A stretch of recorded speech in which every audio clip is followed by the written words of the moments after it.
Details of Diddy being abused at the Metropolitan Detention Center in New York have just emerged. Allegedly, Diddy had a nervous breakdown after being assaulted. Sources close to Diddy have confirmed that he is allegedly considering self-harm. With both Jay-Z and Jennifer Lopez being called as witnesses, Diddy is scared. According to a report from the Daily Mail, that's why Diddy had a breakdown.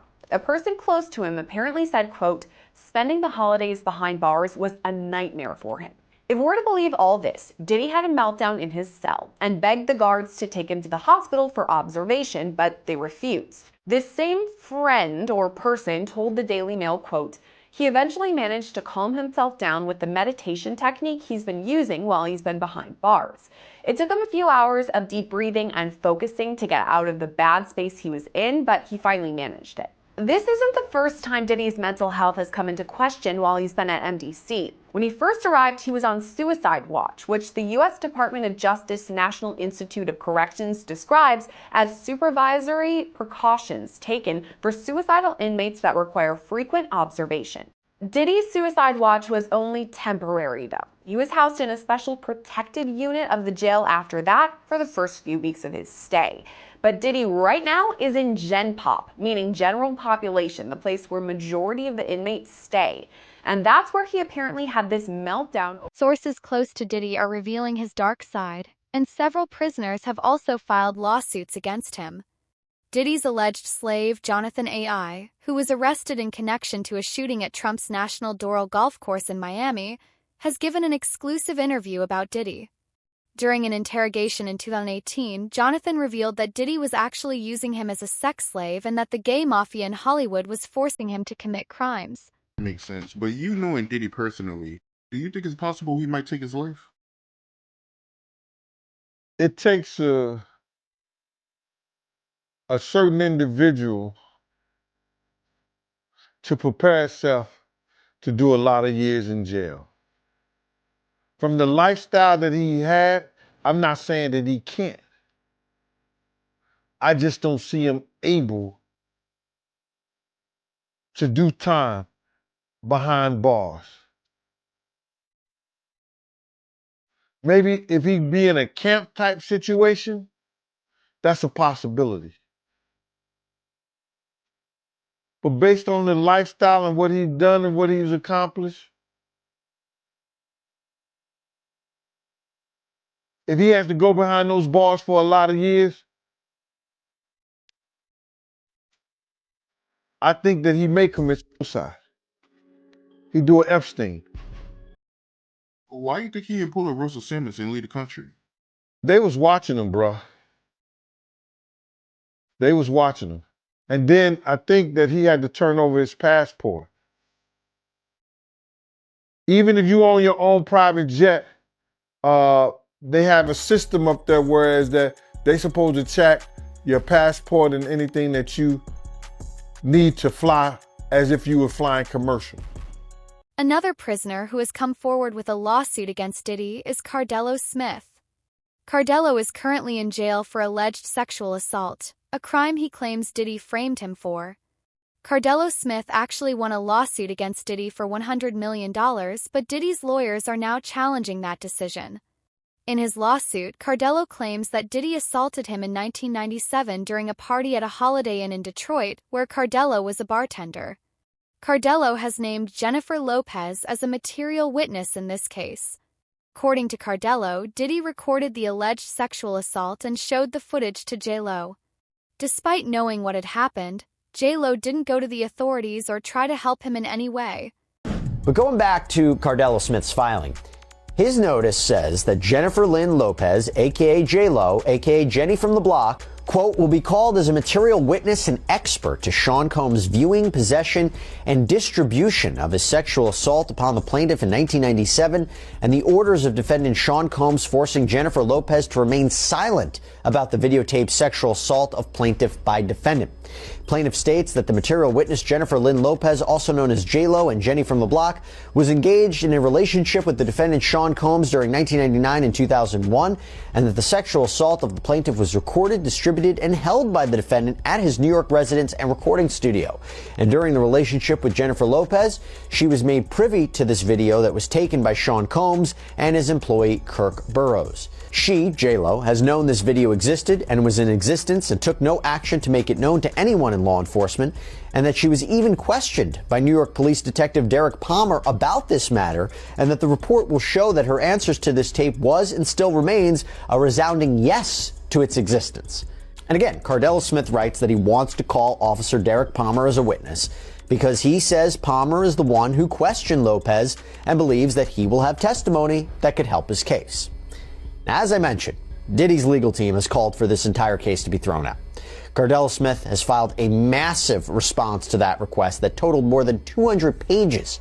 Probably half of it was just straight up copies of case law that seems to support his arguments, word for word. It's something out of like a legal textbook. There's so much to slog through, but I kind of want to give you some of the highlights. So first, in addition to the claims of rape and a cover-up, Cardelo Smith also claims and alleges that Combs was violent towards his loved ones. At times, Cardelo Smith addresses alleged threats against his family.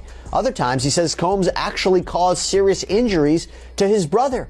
His response reads, defendant used threats of murder to force the plaintiff to not bring the case to any court of law enforcement until the homes of the defendant were raided by Homeland Security, that the plaintiff knew it was a safe time to bring the case, and that is why we are here at this juncture. And Cardelo Smith argued that fear for his own safety and the safety of his family is one of the main reasons that he waited so long to report the alleged rape, and says that that reason alone should override any issue with the statute of limitations, that these claims might otherwise be time barred. And he also argues that while he's been in prison, fellow inmates and prison guards have threatened him on behalf of Sean Combs. The longer Diddy stays in prison, the more lawsuits are being filed against him. Diddy was allegedly forcing people to stay silent, but now these victims are all coming forward. Jay-Z and Jennifer Lopez are just the first to get sued, and as Diddy's case drags on, other names are expected to be revealed. Diddy is scared for his life and is desperately trying to get out. His team offered $50 million in exchange for bail, but the judge denied the request. The proposed bail package. A $50 million bond, co-signed by him, his mom, and his sister, the mother of his oldest daughter, and his 3 adult sons. It's going to be secured by the equity in his property in Miami, Florida. Home detention, his passport will be surrendered. The government said that's insufficient. They said, look at the charges, look at the weight of the evidence that I just mentioned. They said they have allegations that he and his associates were trying to tamper with witness testimony last year so that they wouldn't cooperate with the government. What do you take away about who has the stronger argument in terms of bail? Well, I think his counsel has done the best they possibly can. I think bringing him there voluntarily is very smart, starts them out on the right foot. But I think the last thing that you just mentioned, the interfering with witnesses. That's the allegation, yeah. Yeah, if that's true, or I should say, if there's real indicia that happened, I think that might tip the scales in favor of not letting him out pending trial, because I think, and you know this, I think judges take an extraordinarily dim view of that, and that might be the factor that tips the scale against him. But I think as far as a tactic, I think it was very smart to do what they did and to say, look, you know, he's here. You didn't have to track him down. He's got a real defense here. He's doing everything right, at least right now. I'm not sure it's going to be enough at the end of the day. Diddy is now facing the consequences of his actions, and he is terrified of being sent to the general population. Pedophiles don't last long in prison, and Diddy, who is used to a life of luxury, is struggling to adjust. Gang leaders say that Diddy doesn't have what it takes to survive in prison and might actually choose to end his life rather than spend decades behind bars. Currently, Diddy is facing life in prison for sex trafficking and racketeering charges. He's suffering the consequence, and I don't feel bad for him at all. There are prisoners at the Metropolitan Detention Center who would try to hurt or kill Diddy at the first chance they get. These prisoners, many of whom are serving life sentences, want street credibility. Diddy knows this, and that's why he's scared. Life on the inside is very different, and for someone like Diddy who is used to comfort, it's going to be incredibly difficult to survive. Keep in mind that Diddy would allegedly drug his victims, including minors, or have his guards restrain them. Diddy isn't a gangster, and this is the first time he's coming face to face with real criminals who aren't afraid of him. So breaking news right now, Larry, I am just getting word.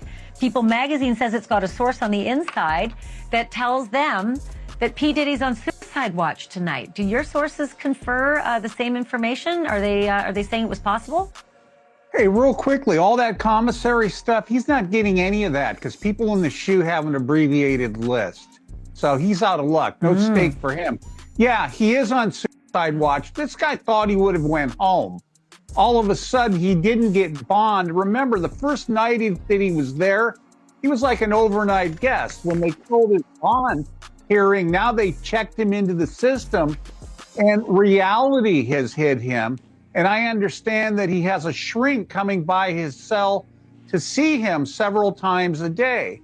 And now there's talk about putting him in, it's like a bubble. It's like a cell that has like a plexiglass wall in it where they have inmates watching you. That's actually their job, to keep an eye on the inmates that are on suicide watch.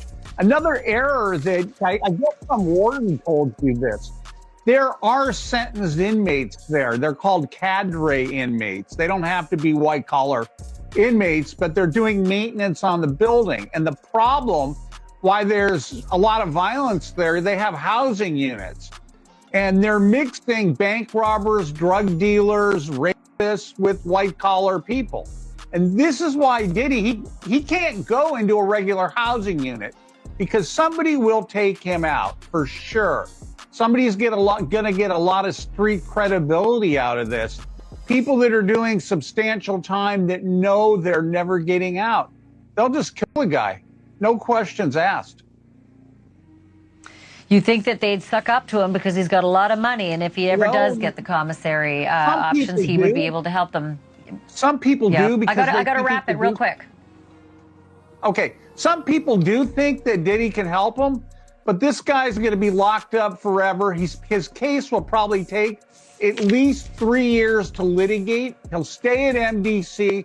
There's rumors that he wants to go to Essex County Jail in New Jersey because he doesn't like MDC. He's a Marshals inmate. There's no way they're going to transfer him back and forth, I don't know, several times a week, 6 Marshals to do it. He's out. Former federal prosecutor Nima Rahmani says he expects many more names to be brought forward in connection to Diddy in the coming days. Jay-Z is just the beginning. Barack Obama, Donald Trump, members of British royalty, and even world-famous athletes were all friends with Diddy. Diddy confesses many prominent people could end up behind bars. While maintaining he'd let the matter settle itself in court. But now in a new lawsuit, a Texas man is claiming Jay-Z's lawyers are bribing people to sue Busby and his law firm. This 13-page lawsuit was filed on January 3rd in Harris County, Texas, and the plaintiff in the filing is being represented by none other than Busby's law firm, who filed the suit on his behalf. Now, Jose Maldonado, who is the plaintiff in this suit, is suing Jay-Z's attorneys and his company, Rock Nation, but not Sean Carter, aka Jay-Z himself. According to the lawsuit, the defendants in this suit are Marcy Bryan Croft, her law firm MJ Legal, Rock Nation, and the law firm who is representing Jay-Z, Quinn Emanuel Urquhart and Sullivan. They allege the defendants conspired to obstruct justice by engaging in shadowy operatives to illegally get more than 24 current and former clients of Busby law firm to turn around and sue them. The suit claims Rock Nation is financing this alleged effort, while attorneys Marcy Croft and the law firm Quinn Emanuel are orchestrating this whole thing. According to the suit, the defendants' agents were pretending to work for the state of Texas and allegedly flashed fake badges, which the suit says wasn't very smart or careful, but also illegal. The suit states the defendants' agents offered as much as $10 grand to a former client to sue the Busby law firm, but the so-called agents were allegedly caught on audio tape red-handed. The suit claims attorney Marcy Croft, who is a lawyer but also a member of Team Rock, was orchestrating that whole effort. Then in another recording, those agents were describing in great detail the alleged criminal conspiracy. The suit claims they went so far to admit the lawsuits would be reported in the press, and some former clients already accepted money to join that alleged effort. As I mentioned, Sean Carter, aka Jay-Z, isn't named as a defendant in the lawsuit. However, the suit claims Roc Nation and Jay-Z are synonymous, given the mogul is the founder and chairman. The lawsuit acknowledges Busby's law firm filed the rape lawsuit against Jay-Z in New York federal court, and as a result, Jay-Z sued Busby's law firm in Los Angeles state court. But the suit claims while all of that legal back and forth was going on, Jay-Z's attorneys who represent himself and his Roc Nation denied in open court and in the press their involvement in the alleged scheme. Now back to Maldonado's claims. He claims the defendants used him as a pawn. He alleges on behalf of Marcy Croft, 2 people attempted to contact him many times and went so far as to go to what they believed to be Maldonado's home. Instead, they went to his dad's house and allegedly identified themselves as federal officers. After realizing they were at the wrong home, they continued to contact Maldonado, and Maldonado claims they were pushy. Once they got in touch with him, he claims those individuals said they were with the state and they were putting together a lawsuit on behalf of Marcy Croft and the company she worked for. The suit alleges Croft said she would assign Maldonado's case to someone who could get him a lot of money. Instead, Maldonado contacted the Busby law firm, and now they're suing for solicitation and civil conspiracy. In a statement to the Houston Chronicle, Busby said, quote, "The conduct alleged by Mr. Maldonado is illegal and unethical. We know investigators have gone all over the United States illegally contacting our former clients to try to entice them with money to sue our firm. According to Mr. Maldonado, we now know who is behind this effort. We won't be intimidated nor deterred in our important work. I expect more lawsuits will follow as we continue to hear former clients report this egregious conduct," end quote. But Marcy Croft fired back against the allegations, saying the lawsuit reeks of desperation. She also told the Houston Chronicle, quote, "For over 25 years, I've dedicated my career to exposing and dismantling networks of fraud and manipulation. I didn't ask to be a part of this fight, but now that he's dragged me into it, he should know that I'm not someone who backs down. Mr. Busby should be worried. Truth and justice are on my side, and I have every intention of holding him accountable." Former federal prosecutor Nima Rahmani says that he expects many more names to be brought forward in connection to Diddy in the coming days. Jay-Z is just the first. Obama, Trump, British royalty, and even world-famous athletes were all friends with Diddy. And if Diddy confessed, there are a lot of people who could end up behind bars. So that's that. Now, as far as Jay-Z is concerned, this can really go one of two ways. This might be an isolated one-off case that he has to defend, or potentially it could be a Me Too type situation where other victims come forward. Obviously, we saw that with Diddy and Cassie Ventura.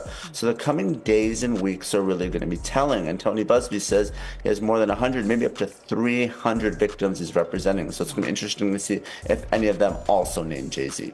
And Nima, if such a high-profile name like Jay-Z has come out, could more celebrity names be tied to these lawsuits? What do you think we can expect?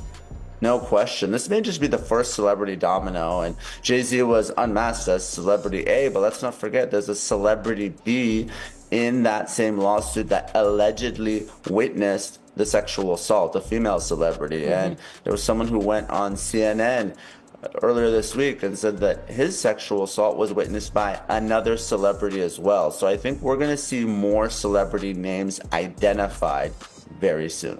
All right, Nima Rahmani, thank you so much for joining us. As you said, this is one that has entered the court of public opinion. It's nice to have your actual legal advice. Officers who were present during the raid on Diddy's mansion have come forward. Allegedly, baby oil was just one of the disturbing items discovered. In reality, much more evidence was recovered, including numerous video files. According to the officers, Diddy's mansion had rooms specifically designed for sexual assaults. Diddy is reportedly worse than Jeffrey Epstein. Once Diddy's trial begins, all of this information will be revealed, and it's clear he is going down. There's a reason Homeland Security was involved in the raid and why such drastic measures were taken. For years, P. Diddy's gotten a hall pass. He's actually created his own kingdom where he makes his own rules, and you got to follow his rules or you get penalized. And guess what, Laura? He's now in a federal penitentiary, and for the first time in his life, he's facing his own fate at the hands of somebody else. And I will tell you, Laura, I've done federal cases, that's not the place you want to be in federal court. 90% of federal criminal indictments brought down are pled out, right? A plea deal is brought. And of the only 10% left, 90% of those defendants that go to trial, they lose. So he is looking at a daunting uphill battle to fight these horrible charges. Now, Brian, one of the DHS agents involved in this raid on his Miami mansion described what he saw inside the house, saying that, in my opinion, he's as bad as Epstein. These women are young, either barely legal or barely illegal. Brian, this sounds like he was a monster. Yeah, Laura, I will tell you that this indictment was very detailed, by the way, too. Your viewers should know there were over 300 subpoenas served, over 50 witnesses interviewed. Why is that important? Because the federal prosecutors aren't going to be leveling an indictment like this unless they have ammunition and they have cause to bring it. And the core issue at this case, which the feds have to prove, which it's looking like they can, is that P. Diddy essentially controlled these women, that he threatened them with stopping the money that he was paying them, that he spiked their drinks with drugs, that's been alleged in the indictment, and that he basically told them, I'm going to ruin your life unless you engage in these freak-offs. And that's really what the prosecutors got to prove. And if you've got some victims coming forward to talk about that, you've got financial records that prove that, travel itinerary that proves that, P. Diddy has very little defense. And I got to tell you, Laura, if this guy wants to fight these charges, he's going to have to step up and walk into a courtroom and talk about it. If he doesn't testify in this case, he is dead on arrival. Well, who else is on these tapes? I mean, will the tapes ever see the light of day? I mean, that's what everybody's talking about. Who else is there? It's like with the Epstein, his pleasure island. Who else? Who went? Who was there? What's the manifest? But Brian, chances 1 being least likely, 10 being most likely. Will we learn of other celebrities that were at these freak-offs? Yeah, I think you've got an 8 or a 9 for a likelihood you're going to hear about it. Why? Because there are going to be more indictments coming down, Laura. That's an important point here, because he's being charged with racketeering and conspiracy. You're going to have, well, let's start on the inner circle. You're going to have former bodyguards. You're going to possibly have former musicians that he was with. You've got personal assistants that are going to be, they're already talking about this. Some of those are likely to be charged. And then guess what? If you've got some music moguls that are sending women over to these alleged freak-offs, then you've got some top people that are going to start crumbling too, because they're all part of what's called this criminal enterprise. To make matters even worse for Diddy, a new lawsuit has been filed against him for the alleged rape of 3 men, 2 of whom used to work for him. Statements from the alleged victims claim that Diddy wasn't committing these assaults because of attraction but because he wanted to dominate them. According to one victim's statement, Diddy wanted to make him his expletive. Diddy is being painted as a monster. So why did you believe in these cases, and why didn't you believe in others that you were presented with? Well, the thing with a sexual abuser, is they follow a pattern. They fall to type, and you become very clear on what that pattern is, particularly a serial sexual abuser. And these cases were all identical in the facts, identical in the story. It was beginning, middle, conclusion. They know each other? Boom. None of them knew each other. Did you have them meet? No. Did you have them coordinate stories? No, no. Do you think they had any contact with each other before they came to you? Absolutely not. And when you were talking to them, well, first, the ones that you didn't take, why not? Stories didn't make sense. Stories didn't fit the pattern. Stories were not credible. I mean, this is my 30th year as a lawyer. I've tried over 100 cases. I can assess whether somebody's story is credible. And if I don't believe it, I'm not going to put my name on a pleading, sign it, and file it in court. I'm not doing that. And that's what I did with the 60-plus cases that I rejected.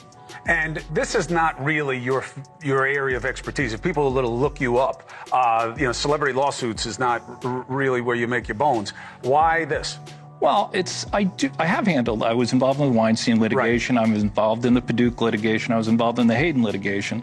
Why did I do this? I do this because it's important. I think it's important for people to be heard, have their chance to get the power back. Because sexual abuse, sexual assault is about one thing: taking power, humiliating, demeaning a person and a victim. It has nothing to do with sex. And so I think it's important. I think it's important to get the word out. I think it's important for men to feel, hey, look, I can come out and be heard just like a woman could. And the defense that, look, they knew what they were getting into. These are regrets. They went there, they partied, and now they see a pocket. No, I don't think so. One, my client Were was they gay men? One was bisexual, the other ones were not, and they were going there.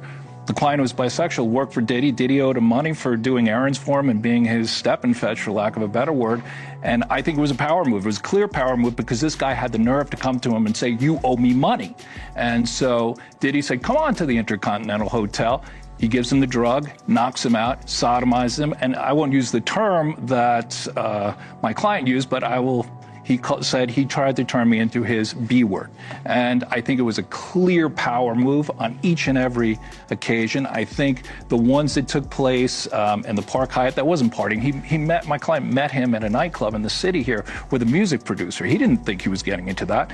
The man who was raped in the Hamptons, he thought he was going to a white party. Who wouldn't want to go to a white party? I would have gone to a white party back in the day. I wouldn't go now. But they went there innocently, and this is what happened to them. I never went. I appreciate you very much. We will follow the cases. Diddy's situation seems to grow darker with each passing day. From shocking allegations of abuse to a string of lawsuits and high-profile witnesses being dragged into the fray, it's clear that his days of living above the law may finally be over. With reports of a nervous breakdown and fears for his safety, Diddy appears to be struggling to cope with the reality of his situation. What do you think will happen next?